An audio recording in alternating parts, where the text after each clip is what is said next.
My name is Melissa Sheldrick, and I live in Mississauga, Ontario. I am patient and family advisor at ISNP Canada. I'm a member of Patients for Patient Safety Canada. And before I entered into the patient safety world, I was a teacher for many years and have worked with families over 20 years. In 2016, my son was taken from us because someone made a grave error. Someone took the wrong bottle from the shelf of the pharmacy and mixed Andrew's prescription. This is how I transitioned into the patient safety and medication safety world. Andrew was a typical little boy who loved building and destroying towers. He could identify an approaching train by its sound, and if there was water nearby, he was in it. Andrew had a sleep disorder called parasomnia. The term parasomnia refers to all the abnormal things that can happen to people while they sleep. In Andrew's case, he went into his REM sleep twice as fast as normal, which caused him to wake in the night, screaming and crying, and then not remembering anything in the morning. So the doctor prescribed tryptophan, and we were told that tryptophan is an amino acid, so it was not a drug at all, and that it was found in the food that we eat every day, but also that there were no known dangerous side effects. She prescribed him a dosage that required him to take the equivalent of 5 tablets a night, and the results were virtually immediate. For a year, we administered his tablets by crushing them and mixing them with applesauce, as Andrew was too small to swallow the large tablets. The following year, at age 7, we repeated the sleep study, and it showed the same result. When I spoke to the doctor about the difficulty of crushing the tablets every night, she suggested that we find a compounding pharmacy nearby to tell them that we needed this prescription in liquid form. We took them the prescription and they were able to make it. This was the answer we were looking for. We refilled Andrew's compounded prescription for 18 months.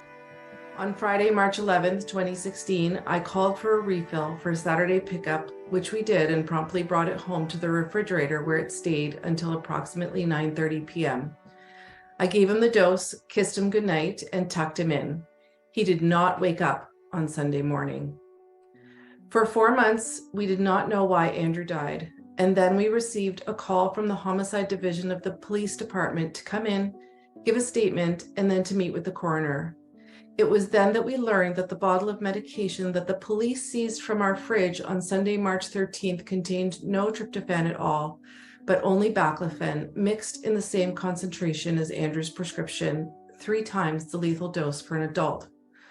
The coroner suspected that an error was made at the dispensing level, but could not be sure at that time. Further investigations were conducted by police and ISNP Canada, and it was concluded that this was an error made at the pharmacy level. I have vowed that no other family should ever feel the pain and despair that our family has, and if I can help prevent even one error, then it's worth it. Andrew was an incredibly caring kid who was sensitive to the needs of his peers. He loved sports, his Xbox, and his family.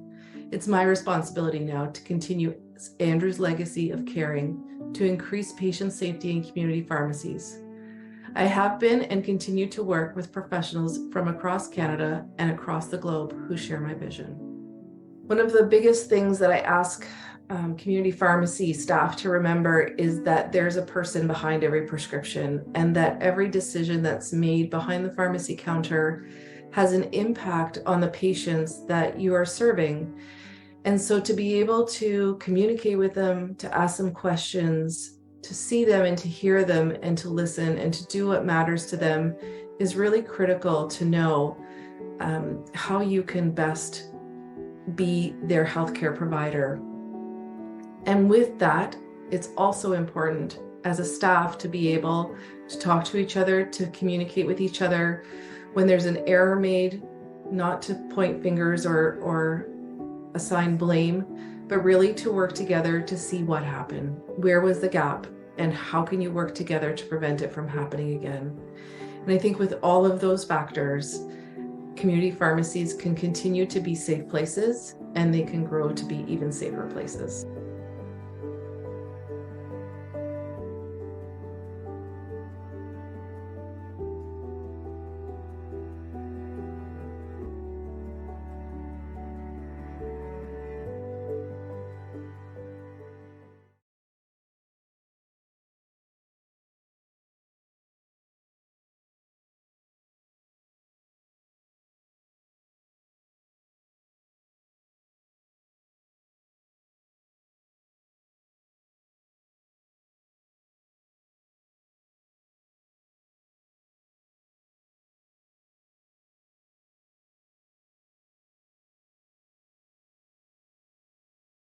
The video you just watched is an example of how one mistake can change someone's life forever. Melissa's story about her son Andrew is an example of a compounding error that resulted in a lost life. No pharmacist ever wants to get a call that they contributed to a medication error, especially one that caused harm to a patient. This is the reason why it is so important that we fully embrace the Nova Scotia standards of practice for non-sterile compounding. We need to ensure that we do everything we can to protect our patients and avoid errors. The Nova Scotia College of Pharmacists released standards of practice for non-sterile compounding in March of 2021. This was to give pharmacies ample time to prepare for the new requirements. These standards officially came into effect March 1st of this year, 2023. My name is Megan Campbell, and I am a practicing community pharmacist in Cape Breton. I've been asked by the Nova Scotia College of Pharmacists to develop a series of modules to review each appendix within the standards of practice. The goal of these modules is to provide pharmacy practitioners with a better understanding of how to implement these changes in the real world. Most pharmacists would agree that up until now, standards surrounding compounding have been lacking. We've relied on traditional or customary practices without any standardization or guidance in terms of policies, procedures, or documentation. At times, we didn't know where the formula originated, who made the compound file, or how the beyond use date was determined. This ultimately puts the public at risk and has the potential to result in patient harm. The purpose of developing the standards of practice for non-sterile compounding was to establish responsibilities and the minimum expected practice requirements when preparing these products. The standards provide practitioners criteria to evaluate their practice and develop and implement policies and procedures to help ensure the overall quality, safety, and accuracy of non-sterile compounds. While much of the rest of the country adopted the NAPRA model standards for pharmacy compounding of non-sterile preparations, the Council of the Nova Scotia College of Pharmacists chose instead to use the NAPRA standards to develop its own standards specific to Nova Scotia. As pharmacy practitioners in Nova Scotia, we are responsible for adhering to the Nova Scotia standards of practice, not NAPRA. Compounding is an essential service. As pharmacy practitioners in Nova Scotia, we have a professional responsibility to provide compounding services. We are the only profession authorized to provide the public with compounded medication, so refusing to offer this service limits the public's access to essential drug therapy. I myself have heard stories of parents having to travel to 4 or 5 pharmacies trying to find medication for their sick child. This is just unacceptable and should never happen. As pharmacy practitioners in an already strained healthcare system, we want to remove barriers whenever possible to ensure Nova Scotians have timely access to care.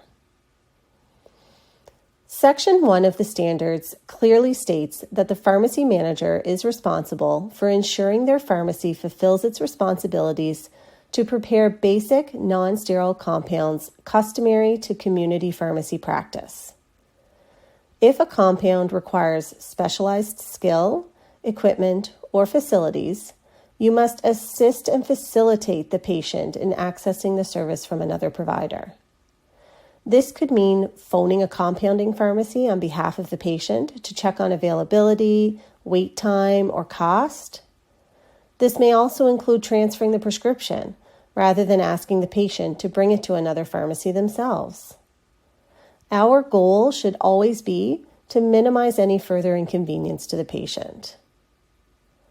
A position statement issued in June 2021 reminded pharmacists that they are expected to meet the needs of their patients in relation to compounding and other pharmacy services.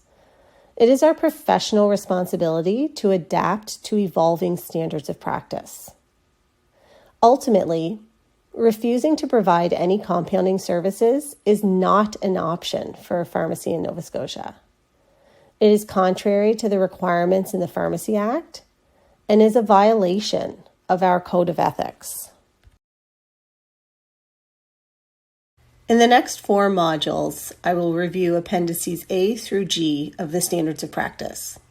I will provide some real-world examples, ideas, and suggestions on how the standards can be implemented in practice, and also highlight the importance of the new requirements by sharing some actual compounding medication errors. I encourage all pharmacy practitioners to take the time to watch these modules, as I feel it will take away some of the misconceptions and stress surrounding implementation of the new standards.